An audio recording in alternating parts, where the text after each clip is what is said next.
오늘 말씀의 제목은 행악자를 바라보는 성도의 자세라는 제목으로 우리가 한번 기도 제목으로 오늘 삼기를 원합니다. 본시는 다윗이 노년에 지은 그런 시 중에 하나라고 합니다. 다윗은 정말 파란만장한 인생을 살았죠. 다윗의 인생에 관한 영화는 정말 어떤 영화보다도 정말 재미있는 영화가 될 것이고 또 극적인 영화가 될 것 같습니다. 그러면서 그가 노년에 깨달은 진리 중에 하나는 마치 죽을 것 같아도 죽지 않고 영원히 잘 살 것 같은 사람도 영원히 잘 살지 못하고 하나님의 손 안에 모든 것들이 운행된다고 하는 그 사실을 하나 깨달은 것이죠. 이를테면 자신을 그렇게 괴롭히고 죄 없는 자신을 죽이려고 쫓아다녔던 절대 권력자처럼 여겼던 사울 왕이었지만은 그 사울 왕도 결국에는 정말 비참하게 힘없게 죽임을 당하고 또 이렇게 힘없게 도망다니던 정말 짐승처럼 도망다녔던 자신이 하나님 높이 세워주셔서 왕으로 또 이렇게 쓰임받는 모습을 보면서 정말 많은 생각들을 하게 됐을 것입니다. 여러분, 사울 왕을 그가 두 차례나 죽일 수 있었던 그런 상황 가운데서도 그가 이렇게 고백을 하죠. 하나님이 세우신 사람을 내가 죽일 수 없으니 하나님께서 갚으실 것이다. 하나님이 세우셨으니 하나님이 또 패하실 것이다 라는 그런 깨달음과 그런 믿음이 있었던 것입니다. 우리가 악한 사람을 대할 때에 무조건 하나님의 손에 다 맡긴다 그런 개념은 아닐 겁니다. 만약 그렇다면 우리가 어떠한 다툼도 있을 수는 없는 것이죠. 여기서 다윗이 고백한 것은 하나님이 세우셨으니 하나님이 갚으실 것, 하나님이 패하시는 분도 하나님이실 것이다 하면서 하나님의 손에 맡겨드렸던 것이죠. 우리는 오늘 본문을 통해서 그러한 다윗의 믿음을 동일하게 갖기를 원하는 것입니다. 우리에게 괴로움을 주고 또 어떻게 보면 하나님, 살아계신 하나님을 부끄럽게 하고 대적하는 그런 악한 사람들이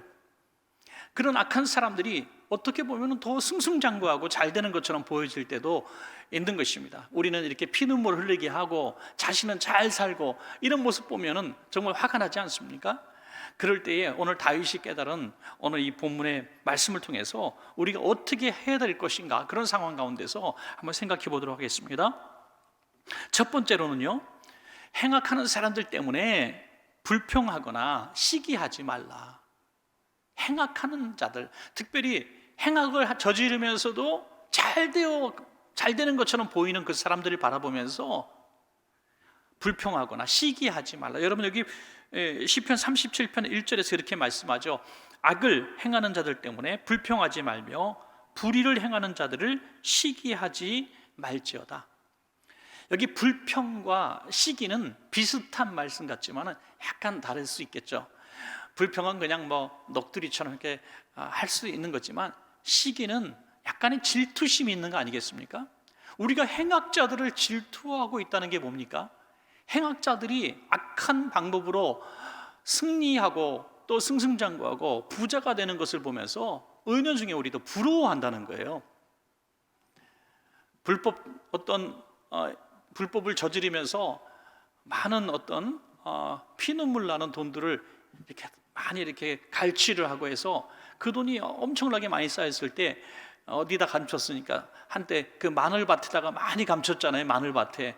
그런데 온 국민들이 그 사람들을 얼마나 욕했습니까? 야, 이런 불법한 돈, 또 어두운 돈, 악한 돈, 그러면서 막 저주하고 온 국민이 질타를 했는데, 재밌는 것은 그 근처에 있는 마늘밭마다 밤마다 와서 파헤치는 국민들이 많았다. 무슨 말입니까? 손가락으로는 저주하고 죽일 놈들이라고 얘기하면서 그가 가진 그 부를 부러워하는 것이죠. 사기를 쳐서 또는 어떤 불법 다단계를 통해서 정말 피눈물 나는 돈들을 이렇게 갈취한 사람들을 보면서 우리가 그렇게 저주하고 미워하고 죽일 놈이라고 말을 하면서 그가 가진 돈들에 대해서는 부러워하고 있는 이런 모습들, 미묘한 질투심, 이런 것들이 우리 가운데 있을 수 있다는 것입니다. 그러면서 우리는 이렇게 얘기합니다. 하나님을 믿는 우리는 왜 그런 부를 갖지 못할까? 저 악한 일들을 저지르는 사람들, 불의를 저지르는 사람들은 저렇게 많은 부를 누리고 있을까? 나는 정직하게 살았는데 왜 이렇게 어렵고, 이렇게 거짓말만 하는 사람들은 왜 이렇게 잘 살까? 왜 나보다, 나는, 자꾸 이렇게 얘기하는 것이죠. 그래서 이 불평과 시기는요, 그 사람 때문에 나오는 게 아니라 내게서 나온다는 거예요. 여러분, 이걸 굉장히 중요하게 여겨야 될 것입니다. 악행하는 자들 때문에 불평하고 시기하는 것이 아니라 내 안에 있는 불평과 시기가 쏟아져 나오는 것이죠. 그 사람들 때문이 아니라는 것입니다. 내 안에서 나온다는 거죠. 어떤 일로 막 고통을 당하고 억울한 일을 당한 사람이 우리한테 와서 하소연할 때가 있죠. 아유, 목사님, 나 진짜 너무 힘들어요, 외로워요, 고통스러워요. 아무개 성도님 때문에 내가 이렇게 억울한 일을 당하고 없는 얘기를 들으면서 너무 속상합니다. 이거 어떻게 확 그냥 다 전교인 앞에서 뭐 밝혀주세요, 막 이런 마음으로 온다. 그럼 저가 또 이렇게 얘기하죠. 아휴, 집사님 얼마나 힘드세요. 정말 그 성도님 진짜 나쁘네. 어떻게 그렇게 못된 짓을 할 수가 있을까. 아, 진짜 얼마나 힘드셨어요. 막 이렇게 들어주면요, 끝에 가서 그분도 꼭 그렇게 나쁜 사람은 아니에요, 이렇게 얘기하더라고요. 그분이 나에게 상처를 입혀서, 그분이 하는 행동 때문에 내가 너무 억울하고 분해서 상처 입고 가슴 아파하면서도 그 사람 때문에 결국 나온 게 아니라 내 안에 있는 불평과 시기가 점점 자라서 쓴뿌리가 되고 나를 찌르고 있는 거예요. 그래서 그 사람의 행위는 전혀 변하지 않았어도 내가 예수님의 은혜 안에서 위로받고 치유받으면 내가 그 고통에서 해방된다는 것입니다.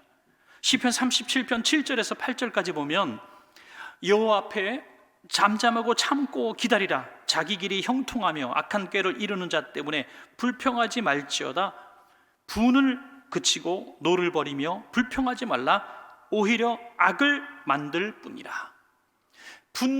분노죠. 분노하게 되면 결국에는 내가 악한 사람이 된다는 거죠. 나는 피해자인데 저 사람들이 악한 일들을 저질러서 나에게 고통을 주고 나에게 너무 슬픔을 줬는데, 내가 분노하면 내가 악한 사람이 된다는 거죠. 그들의 결국은 어떻게 될까요? 시편 37편 2절에 그들은 풀과 같이 속히 배임을 당할 것이며 푸른 채소같이 쇠잔할 것이미로다.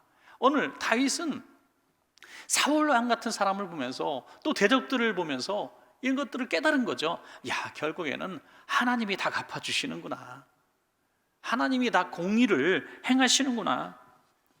그런 마음을 가진 사람은 자기 자신을 향해서 죄를 짓지 않고 자기 자신이 악인이 되지 않는 거예요. 여러분, 요셉 같은 사람의 위대한 점이 저는 보복하지 않는 그 모습이었다고 생각을 합니다. 만약에 평범한 사람 같으면 요셉 같은 고난도 견딜 수도 없었고 총리로 하나님이 쓰시지도 않았겠죠. 하지만 이 비범한 요셉을 하나님이 그 고난 가운데서 훈련시켜 주시고 그리고 총리가 되게 해주셨습니다. 보통 사람 같으면 가장 먼저 보복의 리스트를 작성하는데, 첫 번째, 형놈들 다 죽었어. 두 번째, 보디발의 아내 죽었어.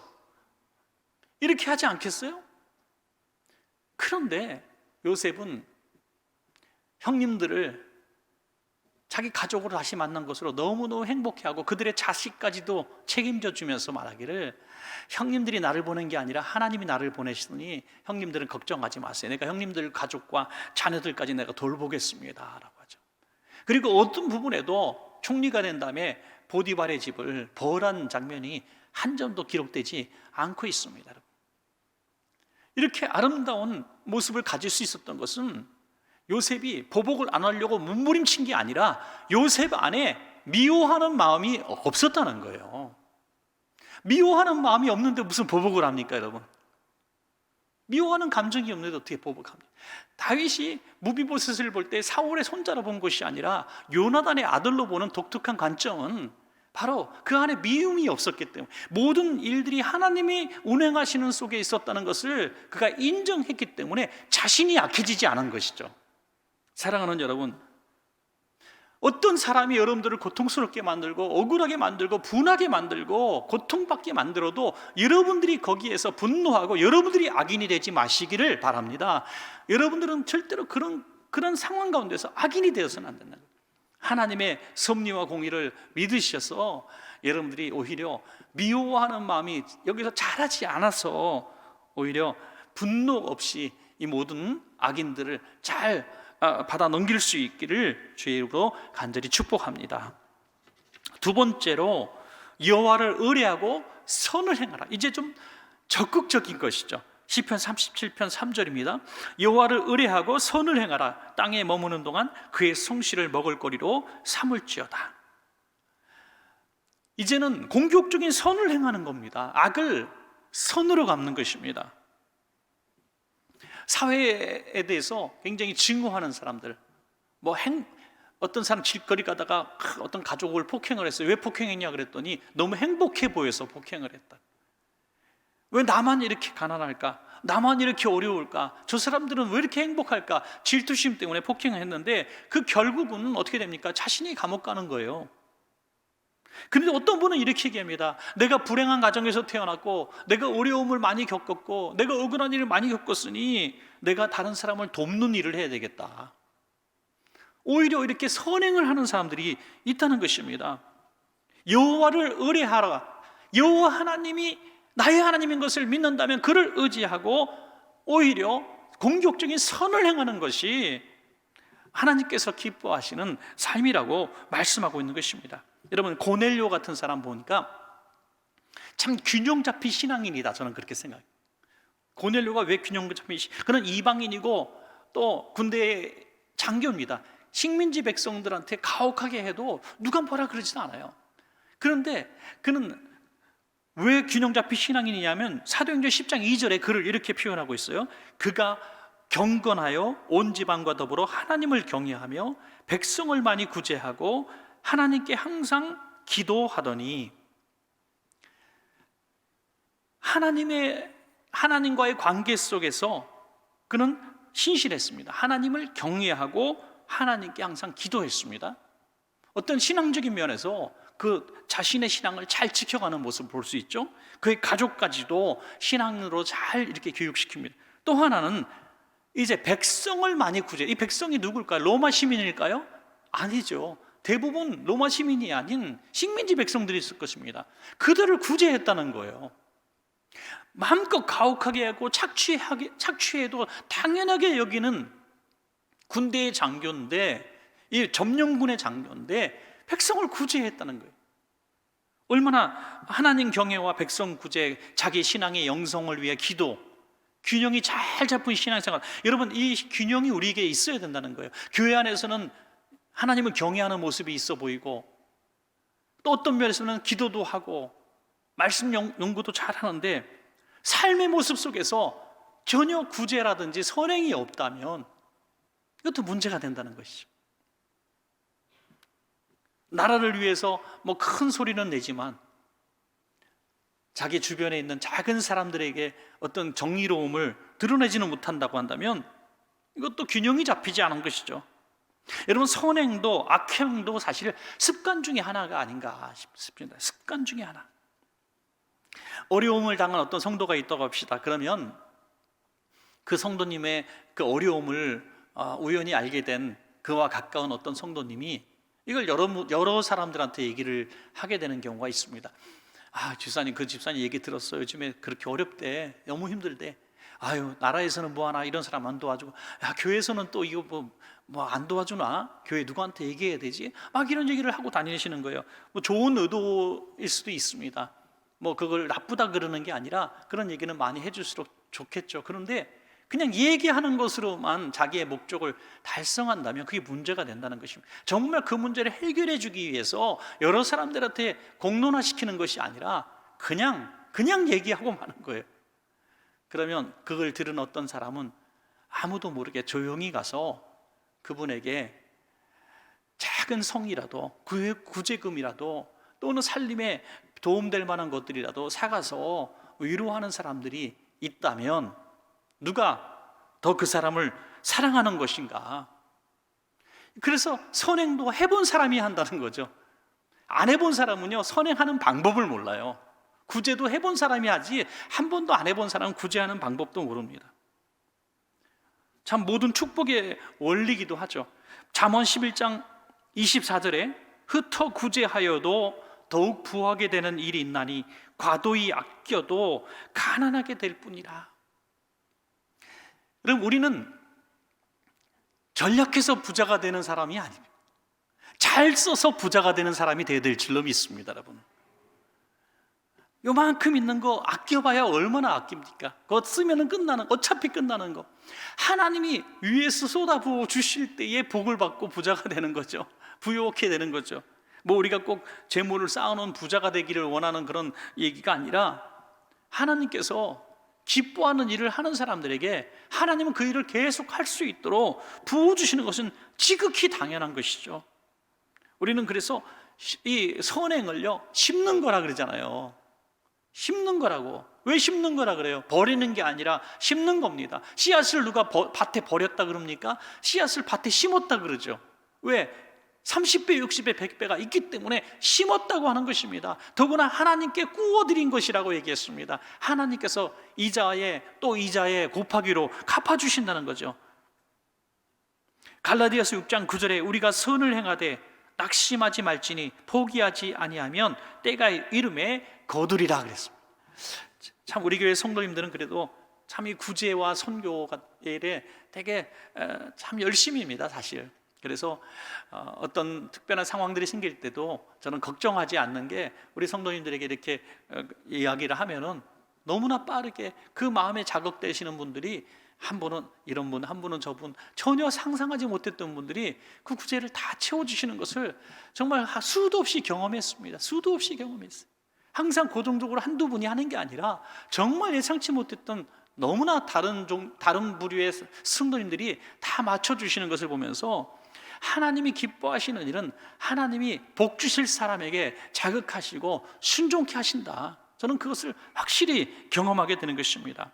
여러분, 여호와를 의뢰하시고 악인들에 대해서 불평하고 원망하고, 저 사람들은 왜 이렇게 하나님 없는데 잘 될까? 악한 사람들 왜 이렇게 잘 될까? 이렇게 불평이나 하지 말고, 하나님께서 내게 주신 그 적은 것을 가지고도 공격적인 선행을 함으로 말미암아, 하나님의 말씀에 순종함으로 말미암아, 그들은 결국에는 다 쇠잔하게 되겠지만 우리들은 심은 대로 30배, 60배, 100배의 복을 받아야 될 줄로 믿습니다. 여러분, 마지막 세 번째로는요, 여호와를 기뻐하라. 여호와를 기뻐하라. 지금 속이 분통 터지는데요, 악한 사람들이 잘 되는 거 보면서 나는 예수 잘 믿고 정직하게 사는데 나는 안 되는데, 기뻐하라는 거예요. 왜? 여호와 하나님으로 인하여 기뻐하라. 그것이 복받는 비결이라는 것입니다. 시편 37편 4절에 또 여호와를 기뻐하라. 그가 내 마음의 소원을 내게 이루어 주시리라. 아멘. 여호와 하나님을 기뻐할 때에 왜 복을 받는가, 저는 한번 생각해 봤는데, 여호와 하나님으로 인해서 막 기뻐하는 게, 저는 우리 마음밭이 옥토가 되게 하는 그런 과정이 아닌가 이렇게 생각합니다. 자식이 부모님을 생각할 때 막 기쁘다, 이게 뭐예요? 부모님께 사랑받을 그릇이 준비되는 거 아니겠어요? 누군가를 생각하면 막 기뻐요. 우리 어떤 집사님, 뭐 구역 식구라고 합시다. 서로 생각하면 막 서로 기뻐. 생각만 해도 웃음이 나와. 보고 싶어요. 만나고 싶어요. 대화하고 싶어요. 그러면 서로의 필요를 누가 말하지 않아도 서로 채워주고 싶을 거예요. 우리가 여호와 하나님을 생각만 해도 미소가 지어지고, 여호와 하나님만 생각하면 너무 감사하고 눈물이 나고 기쁠 수 있다면, 하나님께서 우리의 필요를 왜 채워주지 않겠습니까? 여호와 하나님을 기뻐한다는 것은 주셔서가 아니라 그 존재 그 자체를 기뻐하는 겁니다.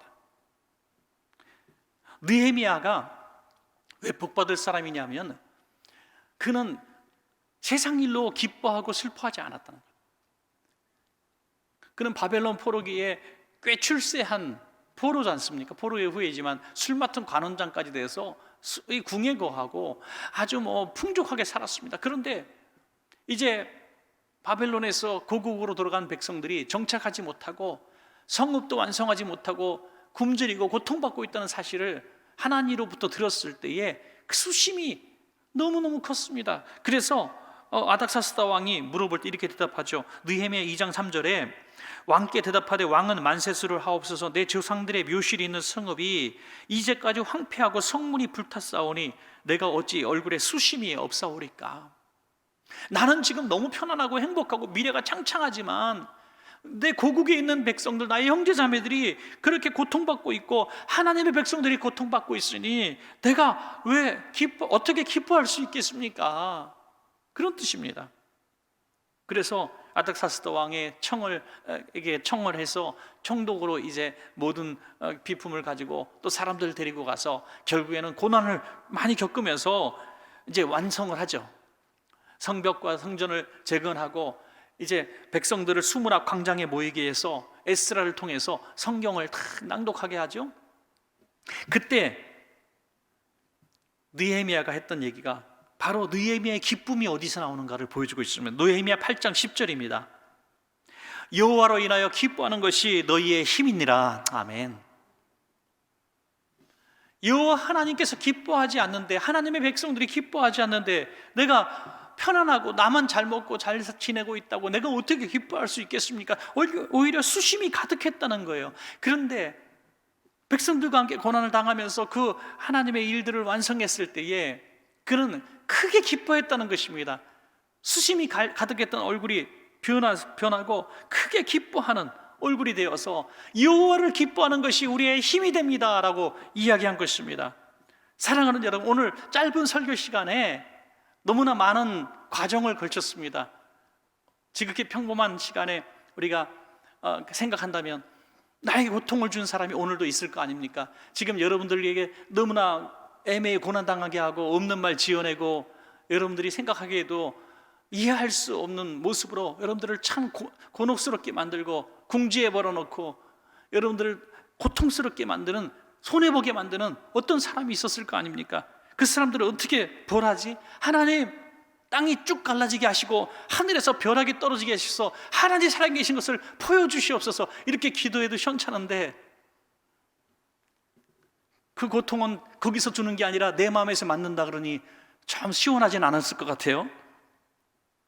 그런데 그럼에도 불구하고 오히려 우리는 공격적인 선을 행하고 여호와 하나님이 살아계신 것을 믿고 그 하나님 한 분만으로 기뻐하라? 이게 어떻게 있을 수 있는 일입니까?